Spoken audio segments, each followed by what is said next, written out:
بسم اللہ الرحمن الرحیم۔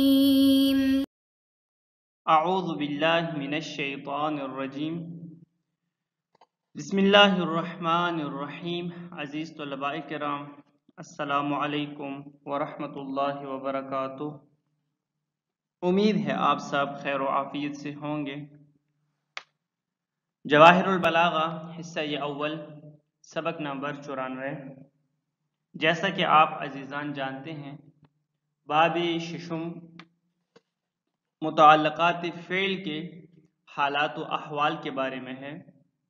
بحث اول اس بارے میں تھا کہ کبھی کبھار متعلقات فعل جملے میں فعل اور فاعل دونوں پر مقدم ہو جاتے ہیں۔ ارکان جملہ یعنی مسند اور مسند الیہ، فعل و فاعل، ان دونوں پر مقدم ہو جاتے ہیں بعض اغراض بلاغی کے تحت۔ بحث دوم میں ہم یہ پڑھیں گے کہ کبھی کبھار متعلقات فعل فقط فاعل پر مقدم ہو جاتے ہیں، فقط مسند الیہ پر مقدم ہو جاتے ہیں، فعل اور فاعل کے درمیان میں آ جاتے ہیں۔ ایسا کیوں ہوتا ہے؟ بعض اغراض بلاغی کے تحت۔ المبحث الثانی فی تقدیم متعلقات الفعل علی الفاعل۔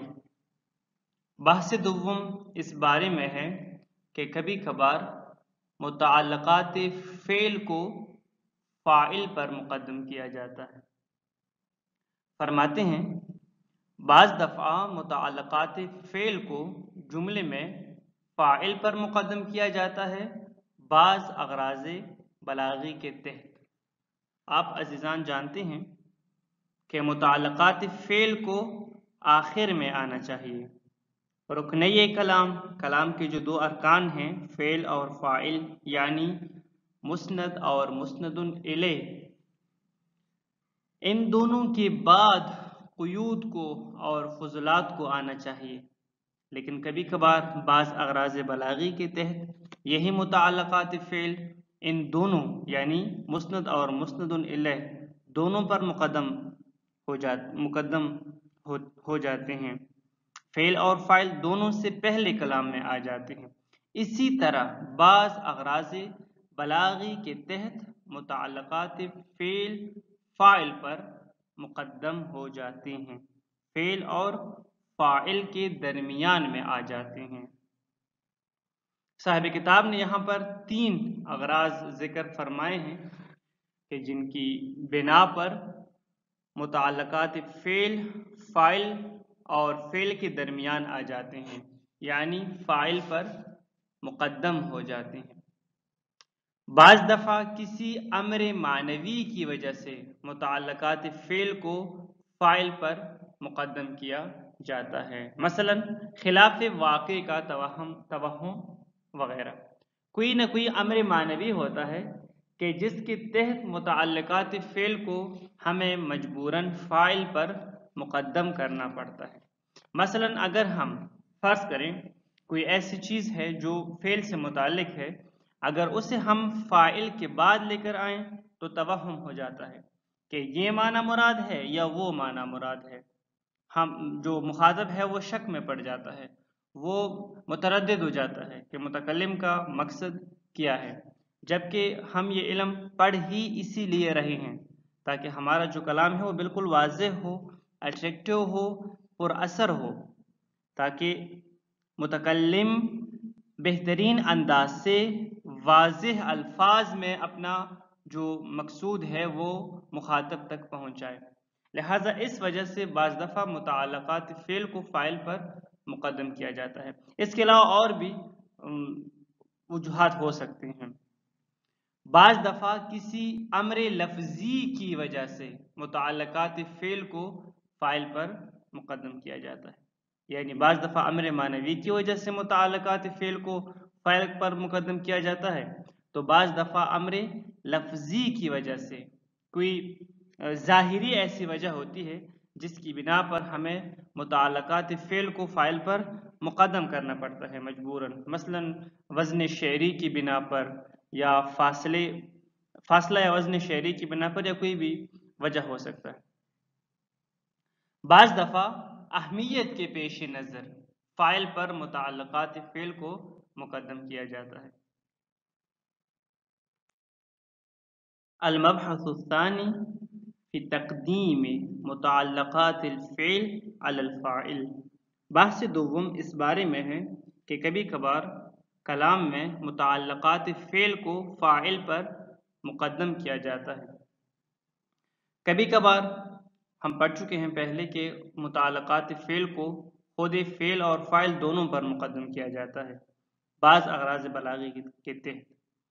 تو اس بحث میں جو ہم پڑھیں گے وہ یہ پڑھیں گے کہ بعض اسباب اور بعض اغراض بلاغی کے تحت متعلقات فعل کو فاعل پر مقدم کیا جاتا ہے، فعل اور فاعل کے درمیان لایا جاتا ہے۔ فرماتے ہیں تو تقدم المتعلقات علی الفاعل لاسباب، بعض اسباب کی بنا پر، بعض اغراض بلاغی کے حصول کے لیے متعلقات فعل کو فاعل پر مقدم کیا جاتا ہے۔ جیسے کہ پہلا غرض بلاغی ہے امر معنوی، کوئی امر معنوی ہو جس کی وجہ سے ہم مجبور ہوں کہ ہم متعلقات فعل کو فاعل پر مقدم کریں۔ نحو قولہ تعالی، جس طرح کہ خداوند تبارک و تعالی کا فرمانا ہے وجاء من اقصى المدینة رجل یسعی، سورہ یاسین آیت نمبر 20۔ شہر کے دور ترین گوشے سے ایک شخص دوڑتا ہوا آیا۔ اب یہاں پر فرماتے ہیں فَلَوْ أُخِرَ الْمَجْرُورُ لَتُوَهِّمَ أَنَّهُ مِنْ صِلَةِ الْفَاعِلِ وَهُوَ خِلَافُ الْوَاقِعِ لِأَنَّهُ صِلَةٌ لِفِعْلِهِ، صِلَةٌ یعنی صفتٌ۔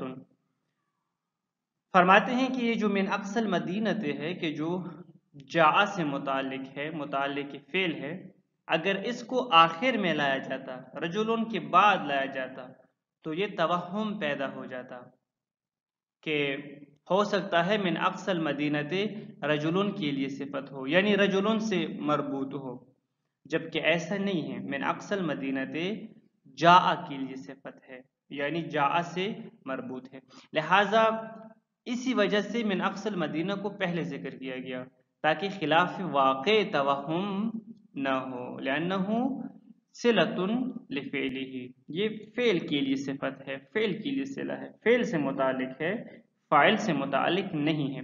اس وجہ سے من اقصى المدینہ کو فاعل پر مقدم کیا گیا تاکہ ایسا نہ ہو کہ کوئی توہم پیدا ہو جائے۔ امر لفظی، کبھی کبھار امر معنوی ہوتا ہے جس کی بنا پر متعلقات فعل کو فاعل پر مقدم کیا جاتا ہے، اور کبھی کبھار کوئی نہ کوئی امر لفظی ہوتا ہے کہ جس کی بنا پر متعلقات فعل کو فاعل پر مقدم کیا جاتا ہے۔ نحو قولہ تعالی، جس طرح کہ خداوند تبارک و تعالی کا فرمانا ہے وَلَقَدْ جَاءَهُم مِّن رَّبِّهِمْ الْهُدَىٰ۔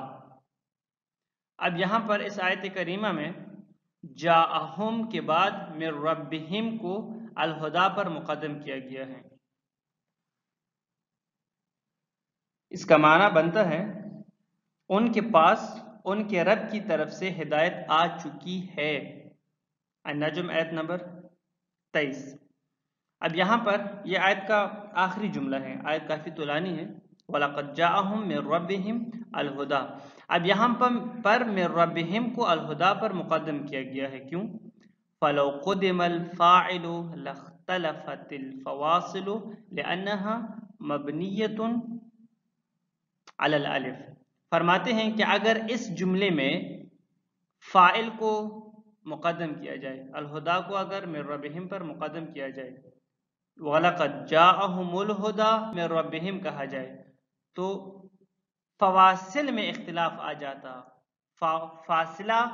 فاصلہ برقرار نہ رہتا، آیات کے درمیان جو فاصلہ ہے، جو ایک خاص قسم کی ترکیب ہے وہ برقرار نہ رہتی، اور وہ الف پر مبنی ہے، یعنی آیت کے آخر کا اختتام الف پر ہے۔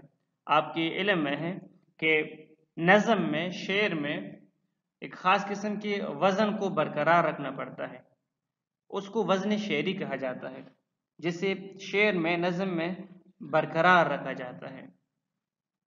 مثلا ایک مثال دیتا چلوں، ایک شعر ہے: بہارت میں اگر آتا پردوں میں اتارا جاتا، یوں چاند بنی ہاشم کا دھوکے سے نہ مارا جاتا۔ اب ان اشعار میں آپ دیکھیں ایک خاص قسم کا وزن ہے، ایک خاص قسم کا ایک ترنم ہے، اور اس طرح ہر ایک شعر میں ہوتا ہے کہ مثلا بہارت میں اگر آتا تو پہلے جملے کا جو اختتام ہے وہ آتا پر ہے، پھر اسی طرح دوسرے کا ہم دیکھتے ہیں پردوں میں اتارا جاتا، تو اس کا بھی جو اختتام ہے وہ بھی خاص ترتیب سے ہے۔ پھر اسی طرح دوسرے بند کا جو دوسرا جملہ ہے وہ بھی خاص ترتیب سے ختم ہوتا ہے، اور نظم میں شعر میں ایسا ہی ہوتا ہے۔ کبھی کبھار شجع میں بھی اس طرح ہوتا ہے، ایک خاص قسم کا ایک ترتیب ہوتا ہے کہ جس پر کلام کو ختم کرنا ہوتا ہے، ایک خاص قسم کا وزن ہوتا ہے، اس کو کہا جاتا ہے فاصلہ، اسے فاصلہ کہا جاتا ہے، فواصل کہا جاتا ہے، فواصل زیادہ ہو تو فواصل، ایک ہو تو فاصلہ کہا جاتا ہے۔ شعر میں ہو تو اسے وزن شعری کہا جاتا ہے۔